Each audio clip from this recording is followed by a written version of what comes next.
This is Paul. Yeah. You know, this impairing the morals of a minor. Yeah. And the corruption, the depravity, perversion, or taint. An impairment of integrity, virtue, or moral principle. The impairment of a public official's duties by bribery. Oh. Now, the word corruption indicates impurity or debasement, and when found in the criminal law, it means depravity or gross impropriety.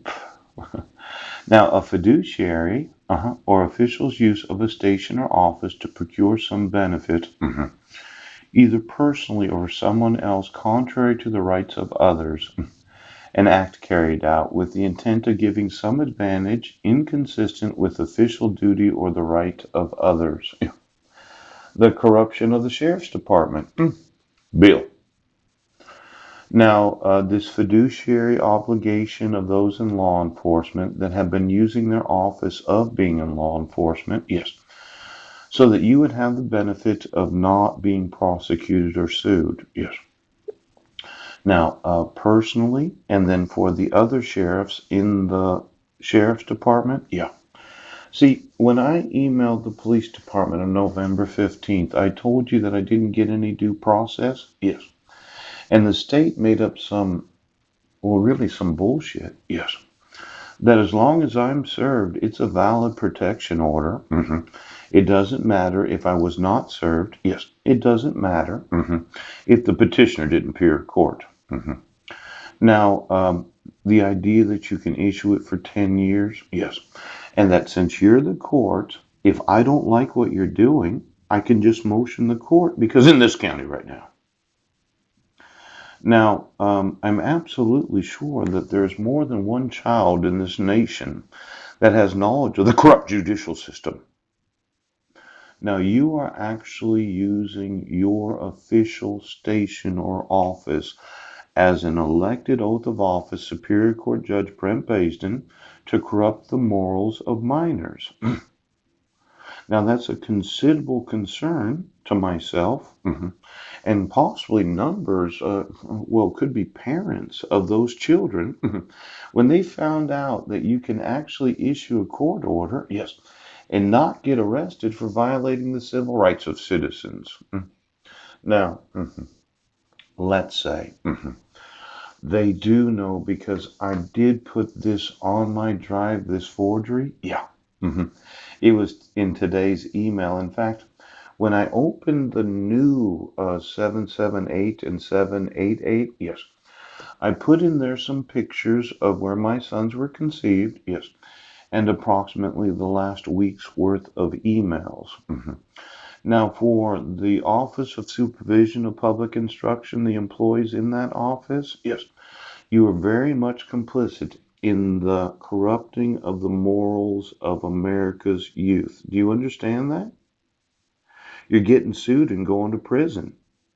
Now, these really nice state employees, every one of you thought, well, I just can't do anything about this. I know about forgery. I know about fraud. I know about kidnapping. I know about the violating of the rights of minors, and I know about the violating of the rights of those that are homeless. Yes. But we just cannot do what the law requires. It would mean your job. It would mean your assets. It'd mean that you're going to jail or prison.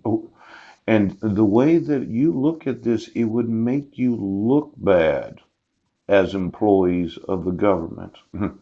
It's kind of a vanity that you have as an employee. Yes. If you look bad, people will not think good of you. Yes. And is attractive, physically attractive as you might be right now.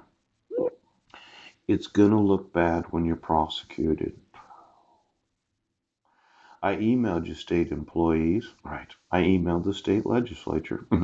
I emailed every sheriff in every county of the state of Washington. Yes. I emailed those that have the obligation for the enforcement of the laws. Yes. And their problem was they did not want to look bad. Well, your fiduciary obligation for the enforcement of the laws, yes, is that you procured the benefit of continuing to be employed. And then you have procured the same benefit for those in the police department. Yes. And then, contrary to the rights of myself, my 5 sons, right now, contrary to the rights of Marilyn and her 6 kids, yes, you just could not look bad. Now, contrary is a very important word when describing rights. As soon as you issue this using a forgery, yes, I had the obligation for you to remove it. Yes. Now, Christy Miller's getting prosecuted. Her husband is. And any and all individuals in the same employment, yes, that said, well, we issued it, we're going to enforce it, and if he has a problem, he can motion the court. Contrary, yes, to the rights of myself, yes, the rights of the protected person and the petitioner, yes, contrary, yes, to the rights of the 5 minors named, yes, contrary to all of their friends that have any knowledge of this crime, contrary.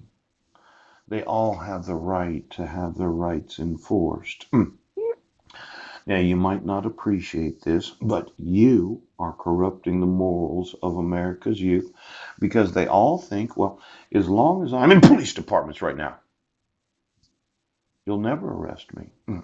You won't prosecute me. And you won't enforce the rights of citizens. Now, as I said, this is one of those bigger lawsuits. Yes. Because I will find out every person under the age of 18, yes, for the last, 3.5 years of emails since November 15th of 2015, that thought for sure that it was the job of the police department to enforce the civil rights without any concern about how it makes them look. Then we have the arrest, yes, for the alleged crime of December 31st of 2015.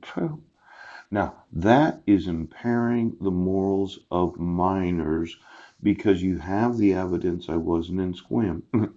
And as much as you say, well, we dismissed the case with prejudice, right, you fraudulently used a mental health evaluation to accomplish that. That impairs the more.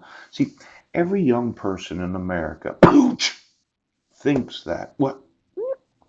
Instead of exonerating an innocent American citizen, what we'll do is, yes, we'll become police officers, we'll make up fake crimes against anybody that we don't like, yes, we'll employ some corrupt psychiatrist to do the evaluation, and then we'll put any American citizen we want in a mental fucking institution.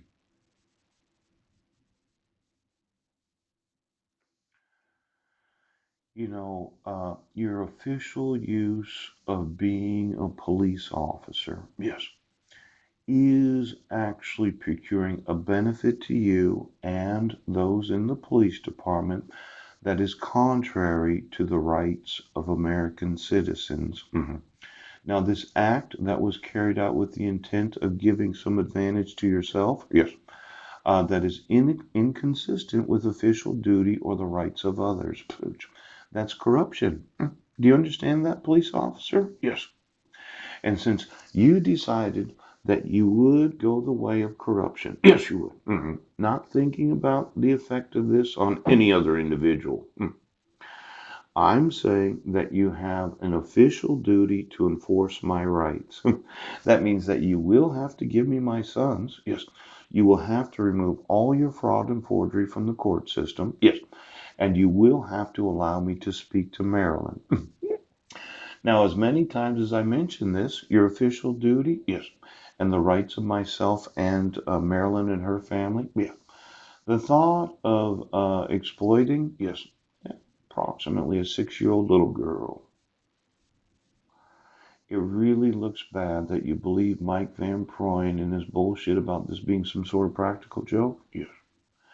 See, any child 6 years old that says, well, I know this little girl, she's in this picture with her mom. Yeah, but it's not her mom. And her dad, yes, is not getting prosecuted for what I know is child abuse. Now, the right of Legina, yes, the right of Marilyn, yes, and then the right of her and her kids to not have to live with Mike.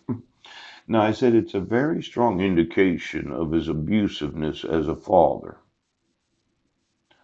Well, contrary to their rights, yes, you've refused to prosecute him. And your advantage that is inconsistent with your official duty as law enforcement, yeah, mandatory reporters. You're adults, if you are. But you seem to think that we have to allow corrupt police